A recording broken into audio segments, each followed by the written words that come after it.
Fala pessoal, seja todo mundo muito bem-vindo aqui. Hoje vamos falar de Corinthians e vamos falar sobre como tudo aconteceu para a gente chegar na posição que a gente está. Campeonato Brasileiro ali perto da degola, eliminado de Libertadores e situação tensa na Copa do Brasil. Então vamos abordar tudo, ver como a gente chegou aqui desde o ano passado até como estamos.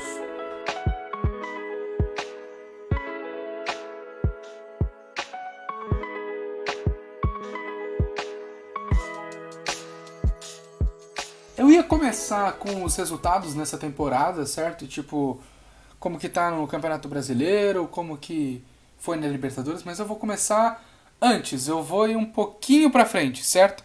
Vou falar um pouquinho sobre todos os técnicos que o Coringão teve desde o ano passado, certo? Ano passado o Corinthians veio até que bem, foi eliminado no meio ali do Paulistão, tirou o Silvinho, não deixou o próximo técnico, o possível próximo técnico, ter uma pré-temporada completa ali, então foi na base do segura na mão de Deus nos primeiros jogos. Mas deu super certo até que o trabalho do Vitor Pereira, né? E depois do Vitor Pereira, finalista da Copa do Brasil, acabou sendo vice-campeão, mas depois teve aquele problema com a sogra, né? E deixou todo mundo da torcida do Corinthians completamente irritado. Então a gente não tinha mais clima para estar ali onde a gente estava, certo? Depois do Vitor Pereira, a gente foi ter o Fernando Lázaro logo no início, no final de 2022, quando o Vitor Pereira toda aquela confusão ocorre, e aí o Lázaro, um interino, filho do Zé Maria, ídolo do Corinthians, assume o time e aí deu no que deu. O Lázaro foi demitido, o time não jogava bem, e aí o Coringão apostou num cara difícil, viu? Cuca foi o escolhido do Corinthians para seguir nesse processo aí, mas acabou sendo descoberto um crime que ele cometeu no passado. Todo mundo começou a jogar muito ele, não tinha como essa relação torcida e treinador funcionar. Então, mais um demitido no Coringão. Depois de Cuca, o interino Danilo, que foi ídolo no Corinthians, certo? Todo mundo corintiano conhece o Danilo. Então, ele fez um trabalho ali contra o Palmeiras saiu vitorioso. E aí, depois do Danilo, veio o nome que atualmente, por enquanto, hoje é dia. Deixa eu até conferir que dia, que amanhã a situação pode ser completamente outra, né? Hoje acho que é dia 7, não sei. É uma sexta-feira. O Corinthians joga amanhã contra o Atlético Mineiro. O Vanderlei Luxemburgo é o treinador do Corinthians. Eu vou entrar um pouquinho nos números dele, porque afinal ele comandou o Corinthians pela maior parte do Campeonato Brasileiro, Libertadores e Copa do Brasil não, mas enfim, vamos lá. Ele tem o pior aproveitamento do Corinthians desde 2007, que foi o ano do rebaixamento, certo? De acordo com o meu timão, ou seja, um número muito assustador, né? Porque o Corinthians, desde 2007, que foi a única vez que caiu, e agora o pior aproveitamento desde aquele ano, assusta um pouquinho o torcedor. São 17 jogos, com 4 vitórias, 4 empates e 9 derrotas, com 31% de aproveitamento, é a porcentagem que tem o Vanderlei Luxemburgo. Para servir de comparação, peguei aqui 4 técnicos da história recente do Corinthians. O Lázaro, que a gente falou agora, teve 56% de aproveitamento, 57% para arredondar ali, né? 56,86%, vou arredondar todos. O Mancini teve 54% de aproveitamento. Eu gosto muito do trabalho do Fernando Mancini. Fernando Mancini não, né? O Wagner Mancini. Inclusive bateu o Corinthians nessa última quarta-feira pela Copa do Brasil, 1-0 América Mineiro. A gente já vai falar desse jogo aqui, tá? O VP, Vitor Pereira, teve 51% de aproveitamento. E o Silvinho, que foi muito contestado nessa passagem dele aí pelo Corinthians, teve 48% de aproveitamento. Sem falar também dos contestamentos das torcidas, né? Torcida do Corinthians, né? Que é um time desorganizado taticamente, você não tem alguma esperança de que o time melhore efetivamente, seja em... O time não consegue fazer uma triangulação, por exemplo, assim, falando. O time não consegue se movimentar pra frente, criar uma jogada ensaiada, coisas assim, desse tipo, né? A gente tem também, junto com os medalhões, os problemas de vestiário. Porque medalhões que estão no clube há muito tempo, como Gil, Fábio Santos, Fagner, Cássio, Maicon também, a segunda passagem dele pela Corinthians, Renato Augusto, são caras que têm importância lá dentro e a opinião deles conta, obviamente, para pro grupo ali, como tudo acontece, né? Como todo mundo pensa e para comandar o vestiário. E aparentemente, de acordo com mais informações também, o Corinthians tem problemas de vestiário onde os jogadores agora já não ouvem mais o Luxemburgo, não há mais aquela confiança que havia no início no projeto. Então é um negócio que é meio tenso, né? Que você não tem perspectiva de futuro, de melhora no trabalho do Luxemburgo, a gente não vê táticas se desenvolvendo ali, e os próprios medalhões do time, aqueles caras que têm história, não querem eles lá. Não vou entrar no mérito deles serem um problema ou não, né? Porque assim, talvez sejam, né? Mas não é pra isso aqui que eu tô fazendo esse vídeo.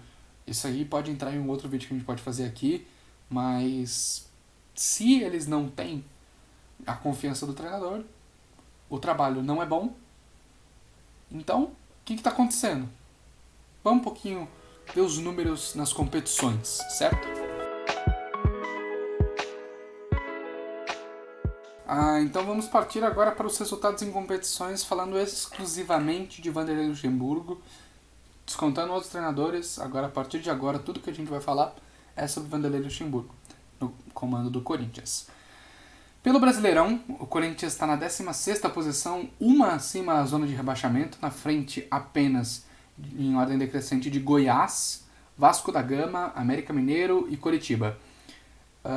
Esses 4 times, eu vejo uma perspectiva de melhora em 3 deles, vai. O Vasco tá completamente tensa a situação, eu não acho que dá muito para fugir do que tá, vai lutar pelo rebaixamento. O Goiás é difícil imaginar, mas você consegue ter um mínimo vislumbre ali de alguma coisa que pode sair do Goiás. O América, eu acho tranquilamente consegue sair da situação. E o Coritiba, acho que dá também, organizando tudo ali, mudou o treinador agora, ganhou pela primeira vez aí do Cuiabá. Então, vamos ver, né? O Corinthians também está atrás de, nessa ordem, Bahia, Santos e Cuiabá. O Corinthians está atrás do Santos, que está numa situação completamente inimaginável, nunca antes vista. Que é possível que muito que caia, né? Ainda acho que é 2 pontos do Santos, sabe? Que está na 14ª posição, que vai lutar para rebaixamento. Então é estranho você olhar assim, sabe? Enfim, em 12 jogos no Campeonato Brasileiro até agora, aí sim pegando outros trabalhos, o Corinthians tem 3 vitórias e 7 derrotas. A maioria foi com o Vanderlei Luxemburgo, certo? E aí tem 17 gols sofridos também, dá uma média de 1.4 gols sofridos por jogo. Então, aconteceu algum jogo, o Corinthians vai levar gol. É basicamente essa a média por enquanto do Corinthians. É completamente bizarro. Bem, tirando essa parte de Brasileirão, que é a preocupante, pra cair tá fácil, não tá difícil. Se continuar desse jeito, vai ser uma bela de uma briga. E não é nem por 45 pontos, viu? Eu acho essa história de 45 pontos aí meio estranha, porque já teve time que se salvou com 39, com 42. Então você tem que só escapar dali, cara. Só escapa dali, não importa quantos pontos você vai fazer. E vamos falar um pouquinho de Libertadores agora. O Corinthians ficou em 3º lugar, não classificou para as oitavas de final para o mata-mata e vai ficar na Sul-Americana, né, que é basicamente a Série B da Conmebol, a 2ª divisão ali para os times piores. Joga o 8º, acho que do campeonato equatoriano, o uruguaio, algum negócio assim. E vai enfrentar o Universitário do Peru, certo? É um jogo que você tem de se a ganhar, porque é o Universitário do Peru, né? E na Sul-Americana, pelo que parece, o Luxemburgo vai colocar os jovens, a base, aqueles que cresceram no Corinthians e que apresentaram um bom resultado contra o Liverpool 3-0 dentro de casa, né? Mas agora falando de resultados da Libertadores, são 3 derrotas em 6 jogos, perdeu 50% então dos jogos e tem 6 gols sofridos em 6 jogos, média de 1 gol por jogo. De novo, a mesma média se mantém parecida ali. Tem jogo, o Corinthians leva gol, certo? Complicada a situação da Libertadores aí, mas acho que dá pra passar pelo Universitário. E agora a gente teve o sorteio. Se o Corinthians ganha do Universitário do Peru, enfrenta o Newell's Old Boys da Argentina, que também não é um confronto tão difícil assim, né? O chaveamento do Sul-Americano tá tendendo muito pro Corinthians e São Paulo na final, se os 2 times forem bem. Então, pô, seria legal, né? A Copa do Brasil, vamos falar agora de Copa do Brasil. A gente tem 3 fases que o Corinthians jogou, né? Aquela terceira fase, acho. Oitavas de final contra o Atlético Mineiro. Agora as quartas contra o América Mineiro. Contra o Remo saiu perdendo um jogo completamente vergonhoso, mas que não estava no comando do Luxemburgo, por 2-0. E aí vem aqui na Arena, faz 2-0 de novo, ganha por 5-4 nos pênaltis. Mesma história também aconteceu com o VP ano passado em Copa do Brasil. O único jogo tranquilo foi contra o Santos. Aí teve contra o Fluminense que empatou no final e aqui teve que reverter o resultado na Arena. Então parece que se mantém essa tradição. O mesmo aconteceu com o América Mineiro. O mesmo aconteceu com o Atlético Mineiro. Naquela época era o Cudê. E que saiu ganhando de 2-0 no Mineirão, num jogo Corinthians também completamente morto, inexistente. E aí veio se reverter contra o Atlético Mineiro com o Cuca. Contra o Cuca foi com o Remo, desculpa. E aí veio se reverter um jogo contra o Atlético Mineiro por 2-0, 3-1 nos pênaltis. Aqui na Arena, mais uma vez, tendo que usar essa mítica aí que agora parece que só isso que o Corinthians entende. E agora vamos para mais uma derrota, né? Porque o Corinthians perdeu pro América Mineiro de 1-0 agora nessa última quarta-feira no Independência. E o jogo de volta é só sábado, dia 15 de julho, tá? Vai acontecer no meio dessas férias aí. Promessa de arena lotada para virar mais um resultado. Então, os resultados não mentem. O Corinthians sempre tem que virar porque sempre perde o primeiro jogo jogando mal. Libertadores, maior vergonha da história é você ficar em terceiro e não classificar num grupo tranquilo, cara. Não, tranquilo também é muito forte, mas assim, num grupo que não é tão difícil. Você ganhou 6 pontos basicamente do Liverpool e você não consegue ganhar mais nenhum dos 12 que você tem, cara. É um negócio meio difícil de você se engolir assim, sabe? Não há alguma desculpa. E no Campeonato Brasileiro, por enquanto, um brasileiro pífio do Corinthians, certo? Agora a gente vai sair desses problemas de campo e ir pro extra-campo.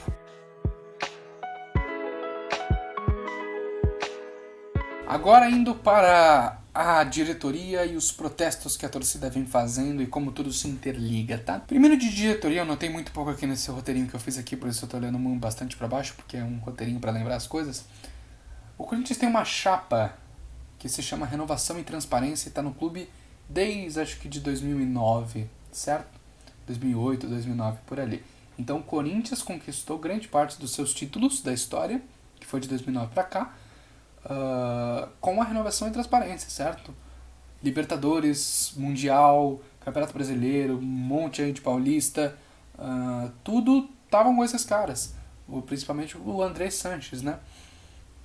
Mas são esses caras que trouxeram problemas, porque o Corinthians ficou com uma dívida inimaginável, não somente do estádio, mas devendo a empresários, a jogadores antigos, tem dívidas de 2004 sendo quitadas atualmente no Corinthians, é um bagulho completamente impressionante. Então, vem um problema crescente, desde você manter a chapa lá, é um problema, tem gente de mais de 100 anos morta no Corinthians que vota, não dá pra você explicar, eu não consigo explicar pra vocês por que isso acontece, entendeu? Mas dá pra gente deduzir, então vamos deduzir, certo? E agora a gente tem um ano completamente conturbado no Corinthians, ano de eleição, tem Augusto Melo vindo como oposição, tem o André Negão como a chapa da Renovação e Transparência, teve mais uma coletiva de imprensa do lançamento do André Negão para como candidato do Corinthians, e o que ele fala lá são completos, assim, deixa vocês entenderem, mas eu não entendo muito de política, né? Então a gente não pode ficar falando. Mas é uma situação complicada. E também, tanto no âmbito campo e agora no extracampo, aqui você até consegue ver uma perspectiva de melhora, mas não é tão gigante. É um trabalho muito grande que, se a oposição tiver tempo para reconstruir, e se a Renovação Transparência assumir de novo, vai ser complicado, vai ser tenso. Agora vamos falar um pouquinho sobre os protestos da torcida. Eu separei só 3 aqui, mas tem muitos protestos ocorrendo aí, tá certo? No Corinthians 3 e Liverpool 0 pela última rodada da Libertadores, valendo a classificação para a Sul-Americana e tal. Onde até o primeiro gol do Corinthians a torcida ficou completamente muda, calada. A torcida do Corinthians tem uma tradição de ser a torcida que mais canta no Brasil, que bota medo, mas por uma vez eles decidiram não apoiar o Corinthians em protesto à diretoria, em protesto ao que vinha acontecendo no extracampo. Então uma coisa marcante ali, tinham faixas no estádio, narizes de palhaço sendo jogados no campo que os torcedores usaram. Então é uma coisa marcante que não pode se deixar de comentar. Que ajudou, assim, não tô falando que esses protestos pioraram. Claro que não, mas a gente tá numa situação hoje por conta de, tipo, muita pressão, muitos protestos. E será que é prejudicial? Então, não sei. A gente tem faixas de protesto sendo espalhadas completamente por todo mundo. Tem a Fiel Sydney, tem Fiel no Piauí, em São Paulo, na cidade inteira. Tá escrito, tá aparecendo aí na tela pra vocês, tá certo?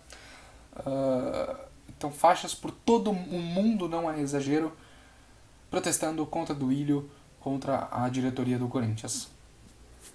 E a gente teve um caso que aconteceu ontem. O Corinthians está em Minas Gerais porque jogou contra o América Mineiro pela Copa do Brasil. Vai jogar contra o Atlético Mineiro sábado pelo Campeonato Brasileiro.